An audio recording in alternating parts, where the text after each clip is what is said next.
I wasn't even supposed to be there. It was a quiet Thursday night, and I was just stopping by the office to drop off my work laptop before heading out of town for the weekend. The kind of errand you forget even happened the moment you finish it. No big deal.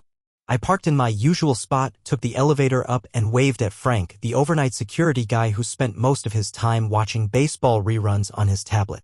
"Hey, Mike," he said, eyes barely leaving the screen. "Evening, Frank," I replied. I was halfway to the elevator when he said it casually like he was talking about the weather. "Your wife was in here last night, huh? Around 2 in the morning? You guys working on some hush-hush midnight project?" I stopped in my tracks. "Sorry, what?" He looked up this time. "Kimberly." Her badge swiped in at 2:17 a.m. I figured it was work stuff, confidential, or whatever. Didn't peg her for the night owl type, though. I blinked. "You're sure?" Frank shrugged. "System logs everything. You can double-check the database if you want." I stood there, heart suddenly pounding like I'd sprinted up the stairs. Kimberly wasn't in town last night. She was in Seattle. She'd sent me a text around 10 p.m., something about being wiped from back-to-back meetings, ordering room service, and crashing early. I played it cool. "Do you mind if I take a look at the footage?" Frank didn't question it. We'd chatted enough times over the years, he knew me, liked me. "Sure, man. It's probably nothing, but yeah, come on." We stepped into the security office. Low ceiling, dusty air, a dozen monitors flickering under fluorescent light. Frank pulled up the logs, found the timestamp, and clicked. "There," he said, leaning back. The screen showed the lobby camera angle. And then there she was. Kimberly. Hair done. Full makeup. Heels. A dress I hadn't seen before. She looked like she was heading into a date, not a workplace. And she wasn't alone. A man was beside her. Not someone I recognized. He was taller than me, wearing a tailored coat. His body language was relaxed, familiar. His hand hovered near the small of her back, and hers brushed his arm. She wasn't looking around nervously or sneaking glances. She walked like she belonged there. Like this wasn't the first time. I stared at the screen, my breath stuck somewhere in my chest. Frank said something, I didn't catch it. I couldn't hear anything over the sound of my own heartbeat. The footage looped, showing her swipe her badge, enter, laugh at something the guy said, and disappear into the elevator with him. Could have been someone else using her badge? Frank offered, suddenly aware of the weight in the room. I didn't respond. I just nodded, like maybe that could be true. Maybe. But I'd been married to Kimberly for 6 years. I knew her walk. I knew the way her head tilted when she was amused, the way she reached for someone when she felt close to them. That was her. And whoever he wasn't just a colleague. Later that night, I lay in bed staring at the ceiling. The apartment felt colder, quieter than usual. I replayed the video in my head on a loop, trying to find some explanation that didn't end with betrayal. I thought about texting her, but what would I even say? "Hey, by the way, were you in our office building last night with a strange man while you were supposedly 900 miles away?" I ended up not saying anything. The next morning, I called her. She sounded chipper, too chipper. Said the client dinner ran late and she was heading to the airport soon. Asked if I could water the plants before I left for my trip. I asked about her badge. "Oh," she said without missing a beat. "I gave it to Lisa. She forgot hers. Total disaster, you know how strict your building is." I figured no harm done. "Right," I said. "Lisa. You know Lisa," she added almost too quickly. "The redhead for marketing." Yeah, I lied. I didn't know Elisa. And she definitely didn't have red hair. I hung up and stared at my phone, heart sinking. That wasn't a slip-up. That was a rehearsed answer. She'd been ready. That evening, I went back to the footage. I asked Frank if I could pull a second angle, something from the elevator. He didn't ask why. The new footage was worse. The two of them stood close in the elevator. Not touching, but the space between them was in asterisk mate. The man leaned in, whispered something, and Kimberly smiled. Not her polite smile. Not the one she gave in meetings. This one was softer, warmer. Familiar. Then he reached out and touched her back, and she leaned into it just slightly, enough to know what they were to each other. It was only 10 seconds of video, but it was enough to break something in me. After that, I couldn't focus on anything. Not my trip, not work, not even eating. I played back every memory from the past 6 months, the last-minute business trips, the constant texting, the new perfume she started wearing, the way her phone always stayed face down, locked, even at home. There had been signs. So many signs. But until that moment, I'd convinced myself I was imagining it. That night, I didn't confront her. I didn't send the footage. I didn't scream or call or demand an explanation. Instead, I made a decision. This wasn't going to be some blowout fight, some public breakdown. No. Whatever this was, I would handle it my way. Quietly. Calmly. Because whatever she was hiding, I was going to find it. After watching that footage, something inside me shifted. It wasn't rage, not yet, it was more like the beginning of clarity. The kind that creeps in slow, unsettling. The truth wasn't some thunderclap revelation. It was a quiet rearrangement of things I had ignored, forgotten, or convinced myself to overlook. Kimberly got back from Seattle late Friday night. She kissed me on the cheek when she walked in, dropped her bag by the door, and told me she was starving. She ordered Thai food and plopped down next to me on the couch like nothing was wrong. Like our marriage hadn't cracked wide open 2 days earlier while she was whispering to another man in an elevator.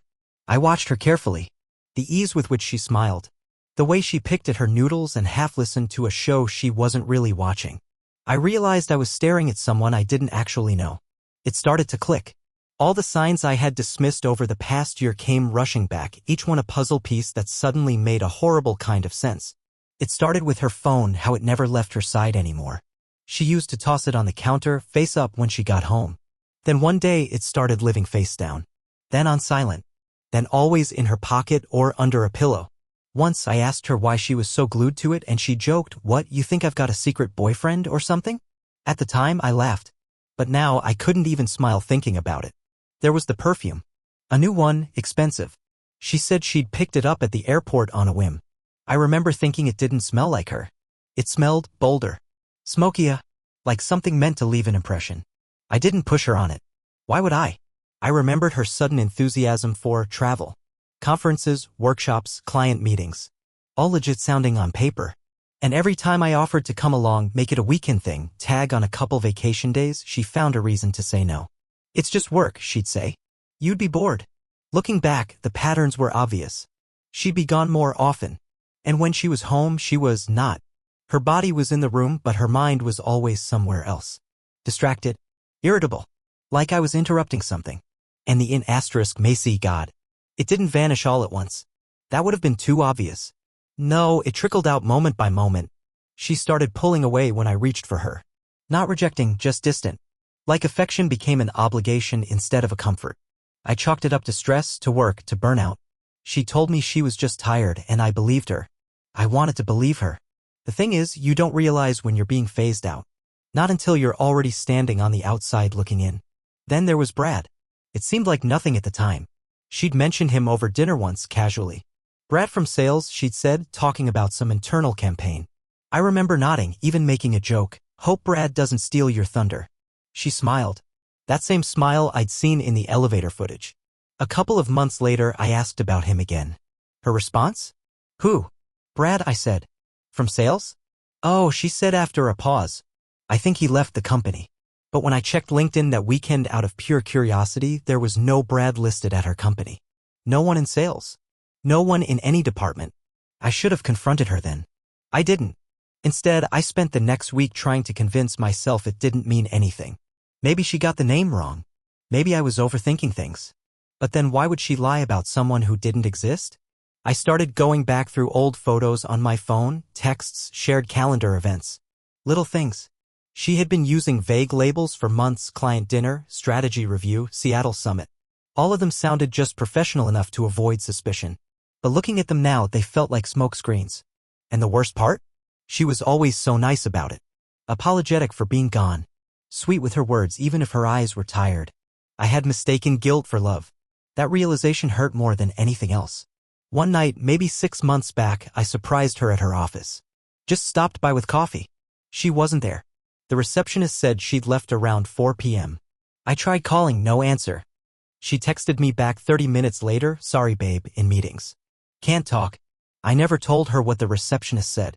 I let it slide. I didn't want to be the jealous husband. I didn't want to be the guy who monitored his wife like a hawk. That wasn't who I was. I believed in trust. I didn't realize she had *p***nized that trust against me. Another thing started to bother me, the friends she never introduced me to. Kimberly used to talk about her coworkers like they were family. But over the past year, it became names with no faces. "Susan's hilarious," she'd say. "You'd love her." But I never met Susan. Or Kevin. Or the team. No holiday parties, no work mixers, no shared events. She had drawn a line between her world and mine. And I had never even noticed. The distance was there in every part of our life. She started sleeping with earbuds in. Said the silence bothered her. She'd play ambient noise from her phone, waves, forest sounds.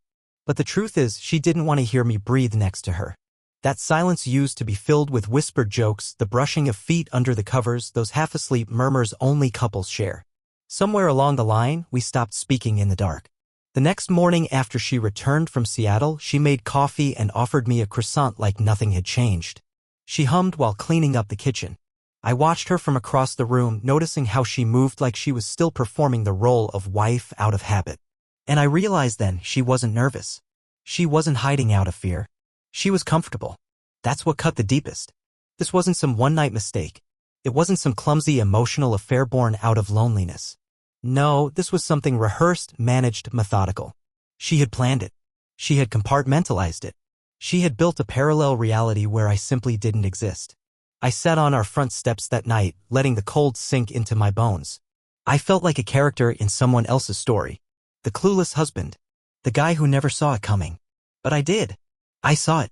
I just didn't want to believe it. And now? Now I couldn't ignore it if I tried. I stopped sleeping well after that night. Every time I closed my eyes, I saw that elevator footage.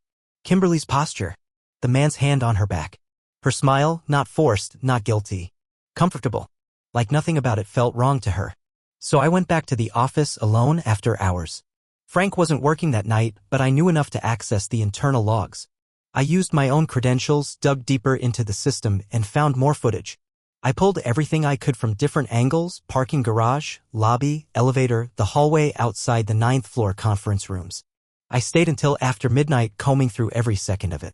What I found left no room for denial. At 2:14 a.m., the garage camera caught a black Audi pulling in. License plate matched a car that wasn't registered to our building's regular staff or vendors. Two figures stepped out. Kimberly and him. Same man from before. He held the door open for her and they exchanged a look I'll never forget. That glance, the kind that didn't need words. They entered the building through the lower elevator bay. At 2:17 a.m., her badge swiped. Camera angle from above caught everything, her reaching into her purse, pulling the badge, swiping it, and stepping inside. The man followed close. Not a single moment of hesitation. Then the elevator footage again. This time I watched it frame by frame. They stood shoulder to shoulder, facing forward. But after a beat, she turned slightly toward him, said something. He smiled, then reached out and rested a hand on her lower back. She didn't flinch. She leaned in just a bit, like it was the most natural thing in the world. That wasn't a colleague. That wasn't some friend she was helping get in after hours. That was someone she knew in asterisk mately. The elevator doors closed. I kept watching. 35 minutes later, the same camera showed them exiting on the 9th floor. Kimberly looked relaxed, brushing her hair behind her ear, laughing at something he said. She touched his arm. They walked down the hall to the far conference room, one we rarely used, tucked into a corner where the cameras didn't reach. I fast-forwarded. They exited 52 minutes later. Her lipstick was faintly smudged. His tie was loosened. I paused the screen. I didn't want to jump to conclusions, but every rational part of me had already stopped pretending. There were no more maybes. No more what-ifs. This was it. This was real. I saved the footage, encrypted it, and uploaded a copy to a secure drive. I didn't know what I'd do with it yet, but I knew I needed it. Not for revenge. Not for drama. For reality. For my own sanity. I needed to hold in my hands something that proved I wasn't imagining things. That night, I sat on my side of the bed while Kimberly slept beside me. I stared at the ceiling, numb. I could hear her soft breathing, peaceful, like everything in her world was still intact. I don't know how she did it. How she kissed me goodbye in the mornings. How she said love you before hanging up. How she shared a home with me while giving herself to someone else behind closed doors. My mind kept flashing through memories. The anniversary dinner 3 months ago she had canceled last minute. Claimed she was stuck in back-to-back meetings. I ordered takeout alone. She called at 9:15, said she felt terrible, promised we'd do something soon. I believed her.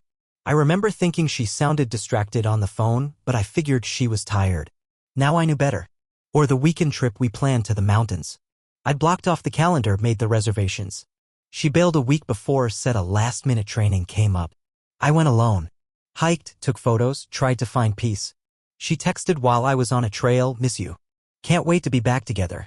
Was she with him that weekend? My thoughts spiraled. I started making lists, mental timelines. Trying to fit together the lies and the truths. Matching dates to her calendar, her business trips, her excuses. And every time I got close, it felt like the picture sharpened. She had been doing this for months. Maybe longer. It wasn't clumsy or reckless. It was coordinated. Managed. Kimberly wasn't being swept away by emotion. She was choosing this. And I was the afterthought. The next morning, I woke up before her. I watched her sleep for a minute. Not because I felt love, but because I was trying to understand. Trying to reconcile this person beside me with the one in the footage. Trying to figure out where it all shifted when the person I married turned into a stranger who lied as easily as she breathed. When she finally stirred, she smiled. Morning, she mumbled. You're up early. Couldn't sleep. She stretched, oblivious. Big day? Yeah, I said. You. Just the usual, she replied, rolling over. Meetings. Presentations. You know how it is. I nodded. Sure. She showered. I made coffee. She kissed me goodbye at the door. I didn't flinch. I let her go. Because now wasn't the time for confrontation. I needed to be deliberate. I needed to think. That afternoon I watched the footage again, one last time. And then I opened a blank document and started writing it all down. Dates. Times. Her trips. Her patterns. The lies I remembered. The inconsistencies. The way she'd changed, slowly, over the past year. It wasn't for anyone else. It was for me. I had to see it laid out. I had to make sure I wasn't gaslighting myself. Because that's what betrayal does. It makes you question your memory. It distorts your reality. And before you know it, you're apologizing for noticing the cracks in your own home. I printed still frames from the video, just a few. Enough to show what needed to be seen. Her face. His hand. Their exit from the room. All of it undeniable. Then I slid everything into a folder and put it in my desk drawer. I didn't know when I'd use it. But I knew one thing. This story, whatever it was no longer just hers. It was mine now too. There was no yelling. No dramatic confrontation.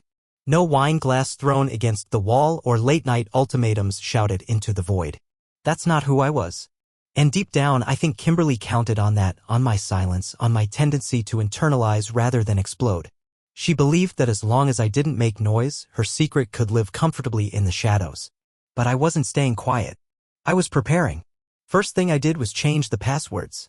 Every joint account, every shared service, every app, bank logins, streaming subscriptions, home security, even our grocery delivery. If she tried to log in, she'd find herself locked out, staring at a screen that no longer recognized her. Next, I removed her access to the smart locks on the house. Our front door, garage, even the guest entry keypad, we'd set it all up together the year before, synced to our phones, a symbol of our shared life. Now it belonged to me. I spent the entire weekend cleaning. Not the kind of cleaning you do to impress guests. I was deliberate. I went through every drawer, every closet, every room she touched. I packed her things, not all of them, just the ones she'd left scattered around the house like little fingerprints of presents. Her favorite hoodie that always ended up on the couch. The perfume bottle she kept on the bathroom counter. Her running shoes in the foyer. I boxed it all. One medium-sized box. Neat. Tidy. No spite. I left it on the front porch Sunday evening, just before dusk. No note. No explanation. Except for one thing. Inside the box, I placed an envelope. A plain, white, letter-sized envelope. No name written on the front. Just folded papers inside, a short typed note and 3 still frames from the security footage. The note was simple. Kimberly. March 14 to 2:17 a.m. Lobby. March 14 to 2:18 a.m. Elevator. March 14 to 3:12 a.m. Exit, 9th floor. I didn't ask questions. I didn't point fingers. I didn't use words like cheating or betrayal. She didn't deserve my accusations. Just the facts. Just enough to let her know that I knew. Then I locked the front door, reset the alarm, and went to bed. She didn't come home that night. Monday morning, I called our financial advisor and removed her from our joint portfolio. I filed paperwork to temporarily restrict transactions over a certain amount. Nothing that would raise alarms, just a subtle signal to the institution that something was shifting. I called our internet provider and requested that the home Wi-Fi be renamed. It had been Candem_HQ for years, one of those harmless couple things we thought was cute. I changed it to private_network_7. No heart. No initials. Just a sterile string of characters. She wouldn't know the new password. That afternoon, I booked time with a divorce attorney. A woman named Delaney, highly recommended, known for her quiet efficiency. I didn't bring the footage. Not yet. I just asked her to walk me through the process. What I needed to do. What my rights were. She asked if there was infidelity involved. I nodded once. She didn't press further. When I got home that evening, Kimberly's car was parked out front. I could see her silhouette through the living room window standing, pacing, phone to her ear. But the front door lock blinked red when she tried it. She tried again. Nothing. She rang the bell. I didn't answer. I watched from upstairs, just beyond the hallway shadows. She paced again, pulled her phone out, typed furiously. A minute later, my phone buzzed on the nightstand. What's going on? Why is my badge not working? Why are you ignoring me? Another buzz. We need to talk. This isn't funny, Mike. And then, I don't know what you think you saw. It's not what it looks like. I turned the phone over, face down. Eventually, she gave up. Picked up the box, sat with it on the porch for a while, then left. I didn't sleep much that night. Not because I was torn up, those emotions had already come and gone. What I felt now was different. Focused. Controlled. It was like I had found the center of a storm and decided to stay there, letting the chaos circle around while I stayed still. The next few days were quiet. Too quiet. She didn't come by again. Didn't call. Didn't text after that night.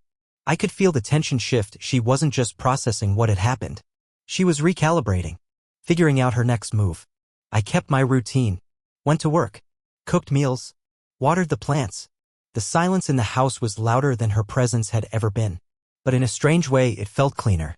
The air wasn't heavy anymore. I didn't tell anyone, not my family, not my coworkers, not even my closest friend Paul, who had always had a weird feeling about Kimberly he never vocalized until it was too late. This was still mine to deal with. Thursday, I got a notification that someone had tried to reset the password on our joint bank account. Twice. The third attempt would have locked it. I called the bank and put a security hold on all joint cards. Flagged for review. They asked if I suspected identity theft. Yes, I said. Something like that. That night, I changed the locks completely. Hired a guy from down the road, gave him cash, told him I didn't want any copies made.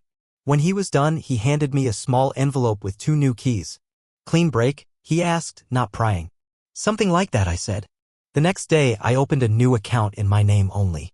Rerouted all direct deposits. Transferred essential bills. Changed my emergency contacts at work. Updated my healthcare forms. Little things that people forget until it's too late. I wasn't just reacting anymore. I was rebuilding. And I did it without a single raised voice. Without a scene. That weekend I left town.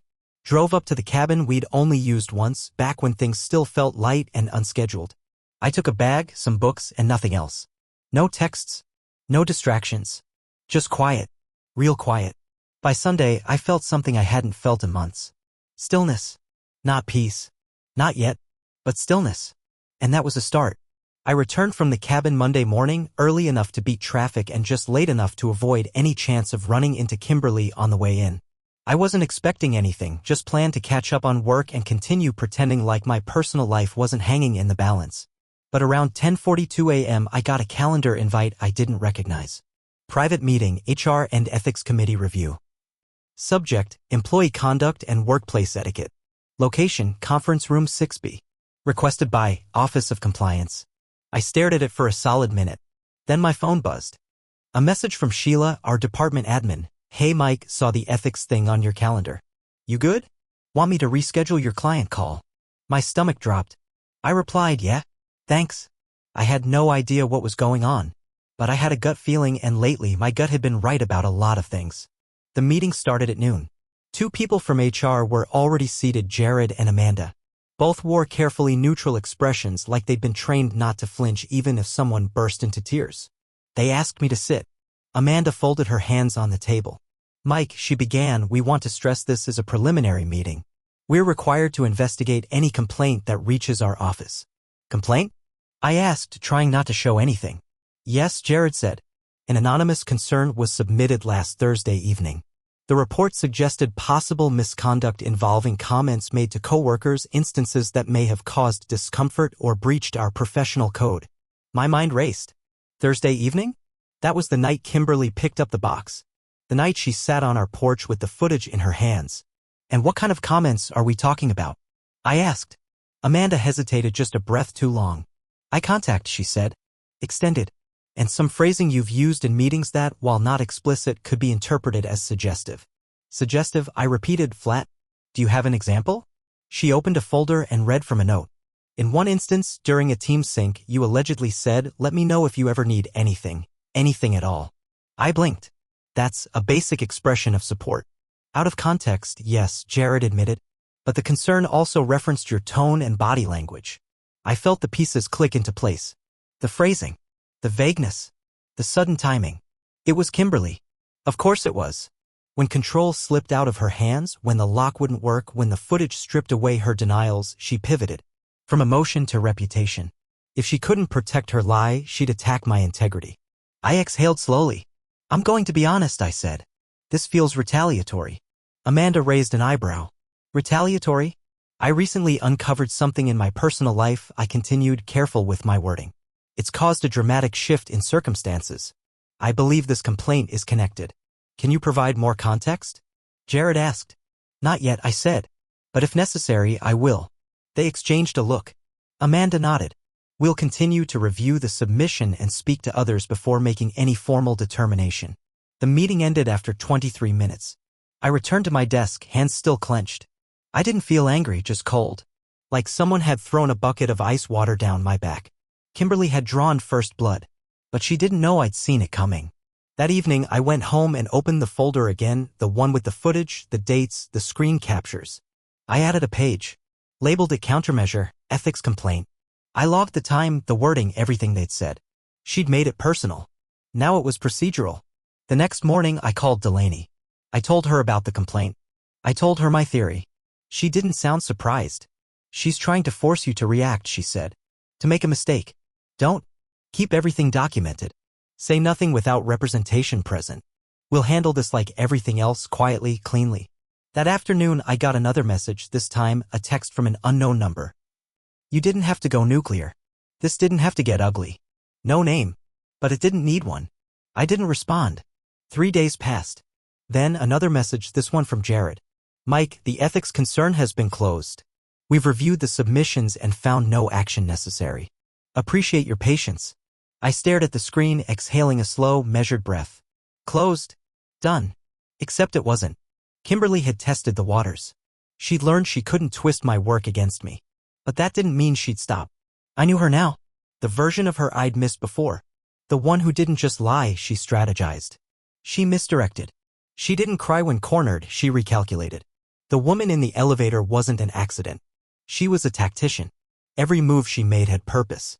Even now, she was probably plotting her next one. So I stayed ahead. I reviewed every joint document.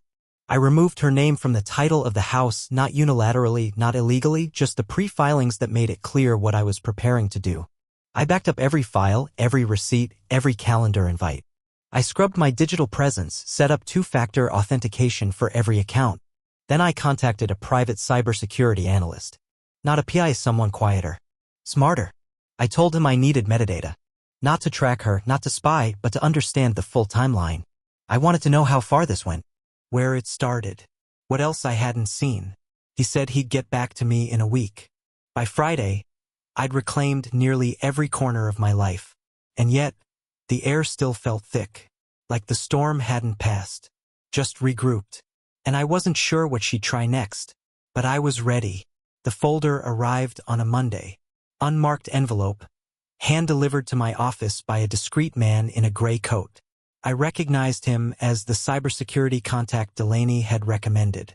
He nodded once, no small talk, and left. Inside were printouts, **TS, timestamp logs. What I held in my hands wasn't just proof, it was a story. A detailed, damning timeline Kimberly had never meant for anyone to see. Multiple alias accounts tied to her email. Hotel bookings under fake names. Receipts from restaurants I'd never heard of in cities she told me she'd never visited. There were photos too. Not scandalous, just real. Her and that same man from the elevator. Sometimes another man. Once, both. Always in casual moments. A hand on her knee in a cafe. Laughter over wine in a dim booth. A touch on her lower back, echoing that elevator night. What struck me wasn't how reckless it all looked. It was how calculated it was. The itineraries she gave me were red herrings, cover trips for other destinations. She'd booked rooms under her middle name, switched loyalty numbers, used prepaid cards for dinners. This wasn't a series of mistakes or spontaneous lapses in judgment. It was a double life. The man from the footage, he was married. Another, I recognized. He'd shaken my hand at a charity gala last fall. Introduced as a friend from her old firm. She didn't lose control. She maintained it. She lived in two parallel timelines and managed them with the precision of someone who never expected to be caught. That was the part that undid me the most. Not the betrayal. The intention. She came back on a Wednesday. Not to apologize. Not to cry. She came dressed in neutral colors, holding a binder in one hand and a carefully folded letter in the other. Her expression was clean, wiped of any emotional residue. We sat at opposite ends of the dining table. She started with the documents: formal retraction of the ethics complaint, signed withdrawal from our joint accounts, a notarized letter of acknowledgement that she had misused company credentials for personal access. Each page was crisp, legal, final. "This is everything," she said. "You won't hear from me again." I didn't respond. She slid the letter across the table, handwritten this time. I didn't open it, just set it aside. She didn't ask for forgiveness. She didn't explain herself. In some twisted way, that was the first honest thing she'd done in months. "I know I can't fix it," she said, "and I won't try." Then she stood. No hug, no tears, no last-minute confessions. Just a final glance toward the window, and then she walked out the front door and didn't look back. In the weeks that followed, the silence settled in. But it wasn't empty. It was a relief. No more second-guessing. No more tracking lies. Just stillness. Unfamiliar at first, but slowly, it became a kind of peace. Work normalized. Friends returned. I remembered how to breathe without waiting for the next emotional landmine. The strange part? I didn't feel victorious. There was no sense of having won. There was only stability, a clean floor, a locked door, and me no longer the man being left behind, but the one finally walking forward.